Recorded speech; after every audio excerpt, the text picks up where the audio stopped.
Hey there, you awesome people. Welcome back. It's Melissa, and you are watching another episode of Cocktails and Consoles, where tonight we are going to be crushing Night 1 of Five Nights at Freddy's. For those of you who play this game, that may not seem like a milestone, but for me, this is a huge milestone. I don't handle scary things well at all. I used to be a lot worse as a child, and I really gotta hope that on the downward side of 30, I've gotten a little bit better at this, but this game is going to test me. So I hope you all enjoy. I have a couple of strategies I'm going to put forth to this, which, oddly enough, you may be able to leverage in your workday.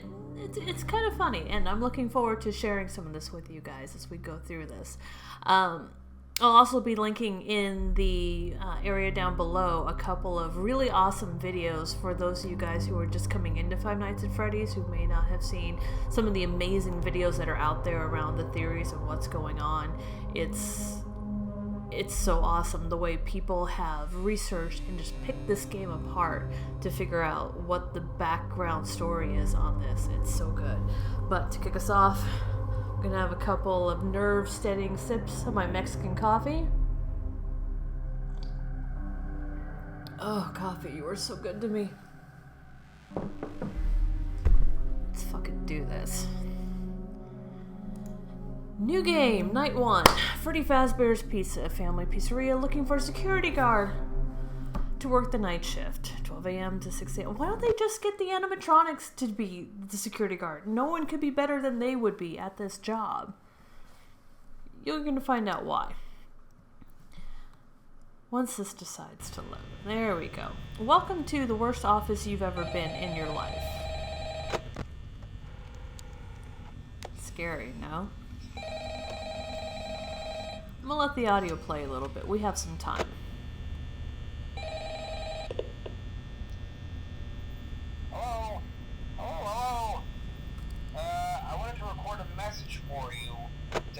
Settled in on your first night. You couldn't be here? I actually worked in that office before you. I'm finishing up. Yeah, you looked a mess. As a matter of fact, so I know it can be a bit overwhelming, but I'm here to tell you there's nothing to worry about. Liar. So let's just focus on getting you through your first week, okay? Let's see. First, there's an introductory greeting from the company that I'm supposed to read. It's kind of a legal thing, you know. Welcome to Freddy Fazbear's Pizza, a magical place for kids and grown-ups alike, where fantasy and fun come to life. You can almost see the paper that he's reading this off of. Damage to property or a person. Upon discovering that damage or death have occurred, Death. Y'all hear that? Death. 90 days, or as soon as property and premises have been thoroughly cleaned and bleached, and the carpets have been replaced. Blah, blah, blah. Due to the excessive amounts of bleeding. But there's really nothing to worry about. The animatronic characters here do get a bit quirky at night, but quirky. No. Yes. If anyone is stalking you down a dark alleyway, please refer to them as quirky, because that's just so apropos. A bit irritable at night too. So remember, these characters hold a special place in the hearts of children, and we need to show them a little because they respect, ate them. Right? Okay. So just be aware, the characters do tend to wander a bit. They're left in some kind of free roaming mode at night. Something about their server. They're running on DOS. They get turned off for too long. They used to be allowed to walk around during the day too, but then there was the bite of 87. Yeah. That's important. It's amazing that the human body can live without the frontal lobe. You know. Yeah, a lot of people I know exist without a good portion of their brain. Night watchman here. They're called the Kardashians. The fact that these characters, if they happen to see you after hours, probably won't recognize you as a person. They'll most likely see you as a metal endoskeleton without its costume on. Now, since that's against the rules here at Freddy Fazbear's Pizza, they'll probably try to forcefully stuff you inside a Freddy Fazbear suit.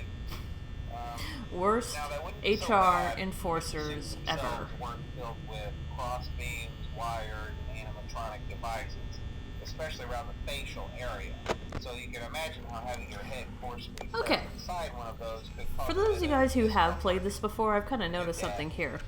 I've The only randomly part, checked the like, cameras. again, As far as I can tell, one of the minimal power usage options that you can use, I'm already at 74%. What's this, running on Duracell batteries? And it's only 2 a.m. This is something I'm going to keep an eye on because I think there's something in here, that RNG factor, that I'm not a big fan of in games. Oh, someone is loose. Alright, so I'm limited on time, so let me take you back to here. So do you see all these rooms here? This is something that I like to refer to as a prioritization nightmare. And some of you, and even I do, run into this at work. You ever have those people who say that everything's a priority? Oh, what about this? Well, that's high priority. What about this? Well, that's high priority. Take a look at these cameras. It's basically telling you the same thing.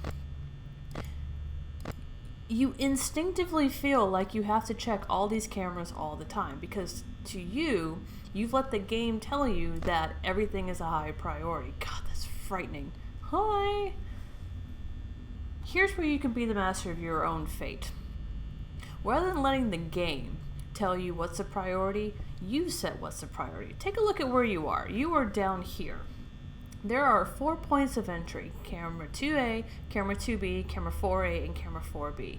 If you keep eyeballs on these 4, you're watching then the critical path. Now, as I say this, of course, I'm going to take a look here at the sidelights because I know this game's going to make a liar out of me. But I'm testing this theory.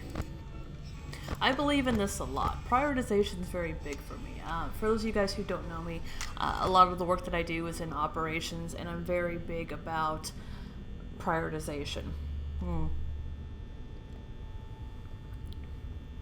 If everything is a priority, nothing is a priority. If you were to spend all of your precious power resources tracking every single one of these cameras, you'd be screwed. Nope, someone kicked out the power socket. This part scares me every time.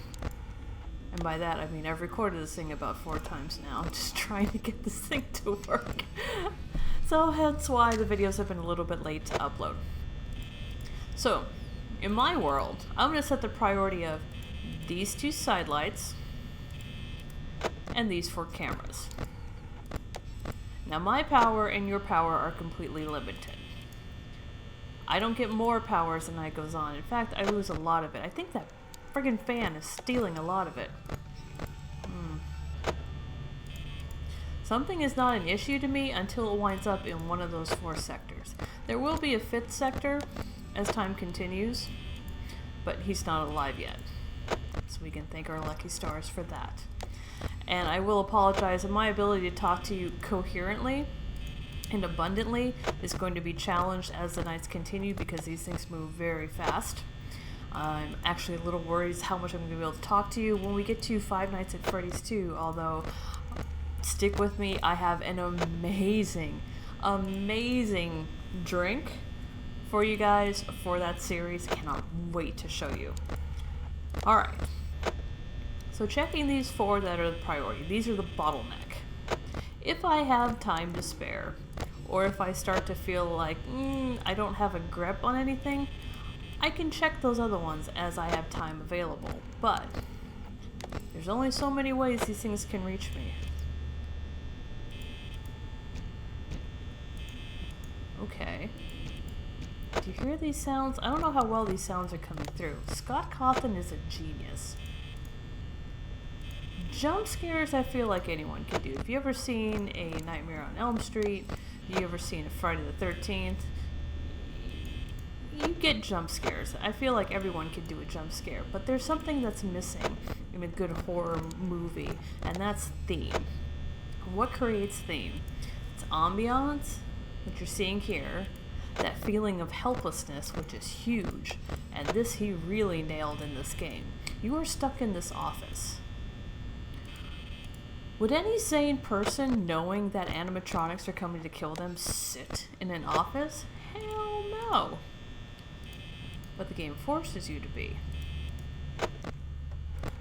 But the biggest thing I think contributes so well beyond just the visual, the darkness, what you can't see versus what you can, is sound. And Scott uses this to his advantage, definitely. No, dum dum dum dum dum. As the nights continue. Actually, no, not as the nights continue, as the games continue. Five Nights at Freddy's 4, I am looking forward to and dreading at the same time, equally so. Because in that one, it's not about what you can see, it's about what you hear.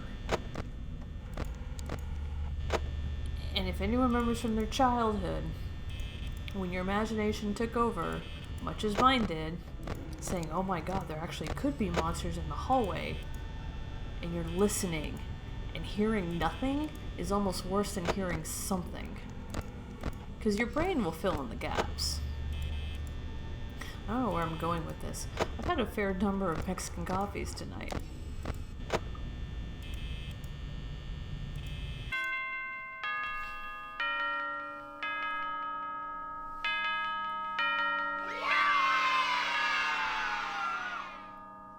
That required jazz hands. Thank you all for tuning in today. I'm going to cut it here for tonight. Catch you all next episode where we take on and crush Night 2. Hey everyone, thanks for tuning in. If you haven't already, can throw me a subscribe, would really appreciate it. If you're just coming in new to the series, you want to catch up, the link to the playlist is down below. And if you just want to chat, would love to hear from you. What's going on in your world? Hit me up on social media. Till next time, awesome people. Cheers.